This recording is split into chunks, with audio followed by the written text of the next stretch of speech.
दोस्तों पीएसबी मंथन, उसके बाद बैंक मर्जर और अब जो है कि शायद बैंक प्राइवेटाइजेशन आपको सुनने को मिले। गवर्नमेंट अब बिना अप्रेजल सिस्टम के जो है कि प्राइवेट बैंकिंग सेक्टर्स के लोगों को जो है कि रास्ता यहाँ पे खोल रहा है पब्लिक सेक्टर बैंक में एमडी बनने के लिए। क्या विश्वसनीयता रहेगी, क्या छवि में सुधार होगा, क्या चीज़ें बदलेंगी या फिर जो है कि बहुत सारी ब्रांचेस बंद होंगी और जो है पब्लिक सेक्टर बैंक की जो है कि नौकरियां जाएंगी। तो दोस्तों इस वीडियो को पूरा देखिएगा और ज़रूर बताइएगा कि आपको कैसा लगा ये वीडियो। अगर अच्छा लगे तो ज़रूर लाइक कर दीजिएगा। दोस्तों पीएसबी मंथन 2025 होता है 12 और 13 सितंबर को, और यहाँ पे ये बात निकल के आती है कि बैंकों को जो है कि टॉप 100 में लाना है। गवर्नमेंट की ये मंशा जाहिर करती है कि अभी केवल जो एसबीआई है वो 53 नंबर पे है, पर हमें और भी बैंक्स को जो है कि टॉप 100 के अंदर लेके आना है पूरे वर्ल्ड के बैंकिंग सिस्टम में, जिससे कि बैंकों का नाम बढ़ सके और बैंक्स भी बड़े हो सके। इसके बाद जो है कि बहुत सारे मीडिया हाउसेस ने जो है कि बैंक मर्जर की यहाँ पे जो है कि कयास लगाने शुरू कर दिए, और बहुत सारे ने तो फार्मूले भी दे दिए कि कौन सा बैंक किस बैंक में मर्ज होगा।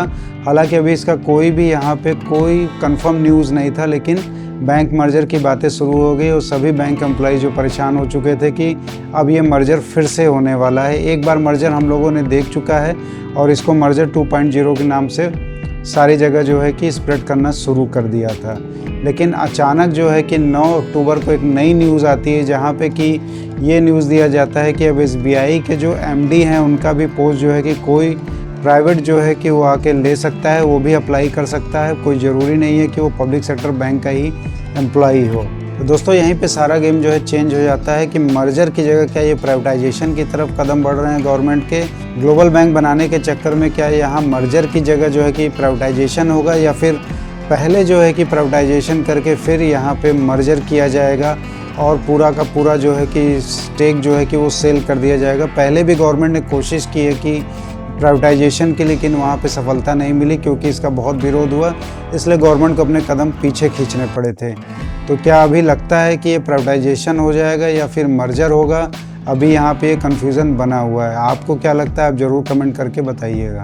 दोस्तों 9 अक्टूबर को जो रिपोर्ट आई उसमें मीडिया में लिखा गया है कि सभी पब्लिक सेक्टर बैंक, एलआईसी और नॉन लाइफ इंश्योरेंस कंपनीज़ को जो है कि एक लेटर भेजा गया है जहाँ पे कि बात की गई कि प्राइवेट भी जो है कि एंट्री कर सकते हैं। यहाँ पे अप्रेजल सिस्टम को भी ख़त्म कर दिया जाएगा, कोई भी अप्रेजल सिस्टम नहीं होगा। जो गवर्नमेंट जॉब करते हैं उनको पता है कि अप्रेजल सिस्टम पे ही उनको प्रमोशन, बहुत सारा कुछ वहाँ पे डिपेंड करता है। तो अप्रेजल सिस्टम यहाँ पे हटा दिया जाएगा और उसके बाद जो है कि तो कौन कौन से पोस्ट यहाँ पे अप्लाई कर सकते हैं, उसमें जो है कि होल टाइम डायरेक्टर है। इसके बाद जो है कि सीईओ, एमडी और ईडी तक के भी जो पोस्ट है अभी प्राइवेट में जो बैंकों में काम कर रहे हैं वो भी अप्लाई कर सकते हैं। आपको क्या लगता है दोस्तों, अगर ये अप्लाई करते हैं और उनको पोस्ट दिया जाएगा तो क्या बैंकों का यहाँ पे कुछ आपको अच्छा देखने को मिलेगा या फिर और भी ये डाउन होते चले जाएंगे? और जो शुरुआत होगी वो एसबीआई से शुरुआत होगी, क्योंकि 2026 में जनवरी में एसबीआई के एमडी रिटायर हो रहे हैं। तो सबसे पहला हमें जो है कि प्राइवेट जो एमडी देखने को मिल सकता है वो एसबीआई में ही देखने को मिल सकता है। और जो एमडी के पोस्ट के लिए जो क्राइटेरिया दिया गया है उसमें लिखा गया है कि 21 साल जो है कि उसको प्रोफेशनल एक्सपीरियंस होना चाहिए, जिसमें मिनिमम उसको 15 साल जो है कि बैंकिंग का एक्सपीरियंस होना चाहिए, और उन्हें कम से कम जो है कि 2 साल का जो बोर्ड लेवल का एक्सपीरियंस होना चाहिए, या कम से कम 3 साल जो है कि बोर्ड से नीचे के लेवल में सबसे टॉप पोजीशन पे 3 साल का एक्सपीरियंस होना चाहिए। ये सारे क्राइटेरिया यहाँ पे दिए गए हैं। अब देखने वाली बात यह है कि क्या कोई अप्लाई करेगा प्राइवेट सेक्टर बैंक का, कोई एमडी बनना चाहेगा पब्लिक सेक्टर बैंक का।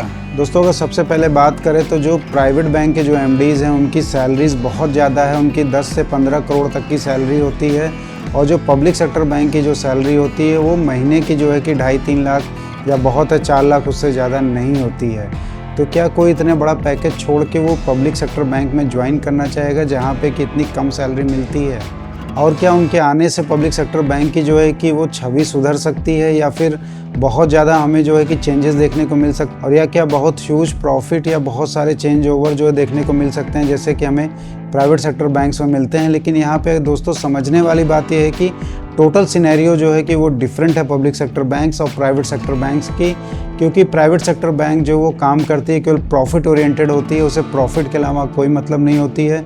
गवर्नमेंट की कोई भी स्कीम वो नहीं चलाती है। वहीं उल्टा जो है कि पब्लिक सेक्टर बैंक गवर्नमेंट के सारे स्कीम्स चलाती है, प्रॉफिट ओरिएंटेड भी है, और उसके साथ साथ जो है कि गरीब लोगों के लिए भी काम करती है, जीरो बैलेंस पे भी खाते खोलती है, जो कि आपको प्राइवेट सेक्टर बैंक्स में देखने को नहीं मिलेगा। तो क्या प्राइवेट प्लेयर्स के आने से जो है कि गवर्नमेंट जो है कि अपना काम जो है, अपनी सारी योजनाएं क्या गवर्नमेंट जो है कि प्राइवेट प्लेयर के आने के बाद वो पब्लिक सेक्टर बैंक से करा पाएगी या नहीं करा पाएगी, ये भी देखने वाली बात है। ये भी हो सकता है प्राइवेट प्लेयर के एमडी बनने के बाद हमें ब्रांचेस में रिडक्शन देखने को मिल सकता है, ले ऑफ भी देखने को मिल सकता है। जैसे कि अभी टीसीएस ने 20,000 लोगों को निकाला है, वैसे ही हो सकता है कि प्राइवेट सेक्टर का जो प्लेयर है वो गवर्नमेंट एम्प्लॉयज़ को भी निकालने की कोशिश कर सकते हैं। हो सकता है यहाँ पे मास ले ऑफ भी हो सकता है, क्योंकि ब्रांचेस बंद होंगे, प्रॉफिट ओरिएंटेड होंगे, तो ये भी देखने को मिल सकता है कि बहुत लोगों की नौकरियां भी जा सकती हैं। लेकिन दोस्तों अप्रेजल सिस्टम अगर ख़त्म कर दिया जाएगा और जो है कि एचआर पॉलिसी के थ्रू जो है कि उनका डायरेक्ट रिक्रूटमेंट किया जाएगा, एक तरह से ये लेटरल रिक्रूटमेंट होगा, जैसे कि हमें आईएएस में भी देखने को मिला था। हालांकि बाद में विरोध के बाद उसको बंद कर दिया गया, और इसके पहले भी जो है कि एसबीआई में गवर्नमेंट ने और भी एक्सपेरिमेंट करने की कोशिश की थी।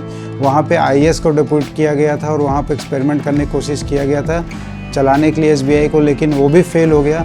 क्योंकि दोस्तों जो नेशनलाइज्ड बैंक, जो पब्लिक सेक्टर बैंक्स हैं, उनके जो एमडी आते हैं वो एकदम नीचे से आते हैं, पीओ से ज्वाइन करते हैं या क्लेरिकल से ज्वाइन करते हैं, और वो एक एक स्टेप आगे बढ़ते हैं और नीचे ग्राउंड लेवल को समझते हैं और उसके बाद जो है कि एमडी बनते हैं। लेकिन प्राइवेट सेक्टर बैंक्स में क्या होता है कि वो डायरेक्ट रिक्रूट होते हैं, उन्होंने ग्राउंड का कोई भी जानकारी नहीं होती कि नीचे कैसे वर्किंग हो रही है। उन्हें सिर्फ और सिर्फ जो है कि प्रॉफिट से मतलब होता है और अपनी सैलरी से मतलब होता है। तो दोस्तों आपको क्या लगता है कि यहाँ पे आपको डिफरेंस देखने को मिलेगा अगर पब्लिक सेक्टर की जगह अगर प्राइवेट सेक्टर का कोई एम्प्लॉई आके एमडी बनता है सरकारी बैंक का? तो आप ज़रूर कमेंट करके बताइएगा। और दूसरी बात यहाँ पे विश्वसनीयता की बात है। जैसा कि हमने आईसीआईसीआई बैंक में भी देखा था, चंदा कोचर का केस हमने देखा है, वीडियोकॉन ग्रुप में किस तरह से वहाँ पे उन्होंने रिश्वत ली थी और बाद में उनको हटाया गया। एक समय जो चंदा कोचर की छवि बहुत ही सशक्त महिलाओं में हुआ करती थी, उसके बाद जिस तरह से उनकी पोल खुली और घोटाले का पता चला, उसके बाद सबको लगा कि पब्लिक सेक्टर बैंक जो है कि प्राइवेट सेक्टर बैंक से कहीं इन सब चीज़ों से अच्छा है, और इस तरह के जो है कि घोटाले यहाँ पे देखने को एमडी लेवल पे नहीं मिलते हैं। हालांकि यहाँ पे यूएबीयू ने जो है कि अगले ही दिन 10 अक्टूबर को एक लेटर अपना सर्कुलर जारी किया है और इसका पूरा विरोध किया है, और उसमें बोला है कि अनकॉन्स्टिट्यूशनल है ये, और क्योंकि आरबीआई यहाँ पे एक्ट और SBI act, banking companies act और एलआईसी एक्ट, इन सब को बिना मॉडिफिकेशन के ये करना जो है कि नहीं मुमकिन है, और इसको बिना कॉन्स्टिट्यूशनली चेंज किए गवर्नमेंट जो है केवल एग्जीक्यूटिव ऑर्डर लाके इसको चेंज नहीं कर सकती है। तो देखने वाली बात है कि आगे यूएबीयू क्या कदम उठाती है। हालांकि यूएबीयू तो हमेशा सो ही रहती है, अभी तक अपने जो है छोटी छोटी डिमांड्स भी नहीं पूरी कर पाई है, लेकिन अब शायद यूएबीयू को डर लग रहा है कि शायद उनकी जो है नेतागिरी अब जाने वाली है, क्योंकि अगर प्राइवेट सेक्टर का प्लेयर अगर आता है, एमडी बनता है, तो इनकी सुनने वाला नहीं है। तो दोस्तों आपको क्या लगता है, और एसबीआई वाले ज़रूर कमेंट करिए, क्योंकि सबसे पहला एमडी जो है आपको एसबीआई में ही देखने को मिलने वाला है।